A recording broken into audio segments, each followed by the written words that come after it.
यदि अपने कर्तव्य का पालन किया जाए सत्य को साक्षी करके और भगवान का स्मरण होता रहे, तो इसी जन्म में गृहस्थ होते हुए भी, सांसारिक कार्यों को करते हुए भी वो भगवान की प्रसन्नता को प्राप्त हो सकता है।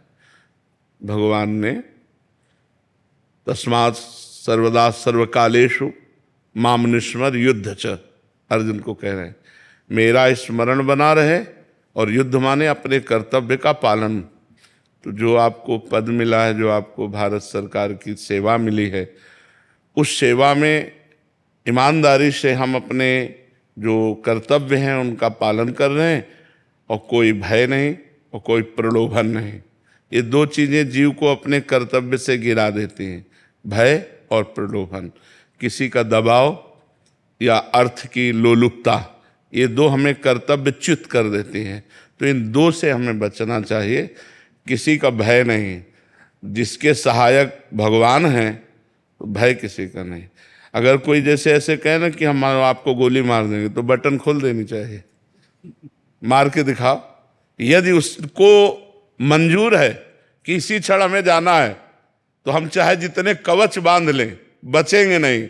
और अगर उसको मंजूर नहीं है तो हम छाती खोल के चले तो भी कोई हमारा बाल बांका नहीं कर सकता। इस सिद्धांत को समझ लेना चाहिए। सीम के चाप सके को तासु, बड़ रखवार रमापति जासु। जिसके भगवान रक्षक हैं उसका कोई बाल बांका नहीं कर सकता। तो किसी से भयभीत नहीं होना चाहिए। और प्रलोभन जो हमें भगवान ने धर्मयुक्त दिया है, उसी से हम अपनी इच्छाओं की पूर्ति करेंगे। अधर्म के द्वारा प्राप्त धन से जो इच्छाओं की पूर्ति की जाती है वो नाश की तरफ ले जाता है, और जो धर्म से प्राप्त धन से इच्छाओं की पूर्ति होती है वो उन्नति की तरफ ले जाता है। इसलिए प्रलोभन और भय का त्याग करते हुए, अपने कर्तव्य का पालन करते हुए भगवान का स्मरण करें तो लौकिक उन्नति और पारलौकिक दोनों होती हैं। और यही हमारे मनुष्य जीवन का लाभ है, क्योंकि मनुष्य बनकर हम उन्नति को प्राप्त हों। बहुत बड़ी उन्नति में आ गए। 83,99,999 योनियों को क्रॉस करके मनुष्य बने।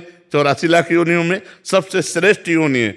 और उसमें भी हमें भगवान ने विवेकवान बनाया, हमें भगवान ने भारत सरकार की सेवा दी। तो अब हम ऐसे कर्म करें कि इससे नीचे न गिरें। इससे नीचे जीना अब आपके लिए नहीं हो सकता। जैसे मानो इतनी ऊंचाई पर हम आए मनुष्य जीवन में, और उसमें भी इसमें अब आप नीचा जीवन पसंद नहीं करेंगे, अब ऊंचा जीवन पसंद करेंगे। तो हम ऐसा भजन करें, ऐसा कर्तव्य करें कि हमारा पद ऊंचा हो, हमारी सेवा बढ़े और हम प्रभु को प्रसन्न करने वाले बने। हमारी भावना यही, अच्छे से स्वस्थ रहकर भारत की सेवा कीजिए और आगे बढ़िए। जो भगवान सेवाएं दें तो और आगे बढ़िए, पर धर्म का सहारा लीजिए। आज जो है हमारी समाज को अधर्म धीरे धीरे घुन की तरह खोखला कर रहा है। छोटे छोटे पदों से लेके बड़े पदों तक अधर्म का प्रवेश हो रहा है। अधर्म झूठ बोलना, मदिरा पीना, पराई स्त्री से व्यभिचार करना, नाना प्रकार से धन आदि की इच्छाओं को रखना, ये अधर्म जब, तो फिर समाज सेवा नहीं बनती, फिर समाज शोषण होता है। अगर हम धर्म से चलें तो समाज प्रिय बनेंगे, और समाज में ही भगवान विराजमान है। सब रूप सिय राम में सब जग जानी, करो प्रणाम जो। हम इस समाज के रूप में भगवान ही विराजमान है।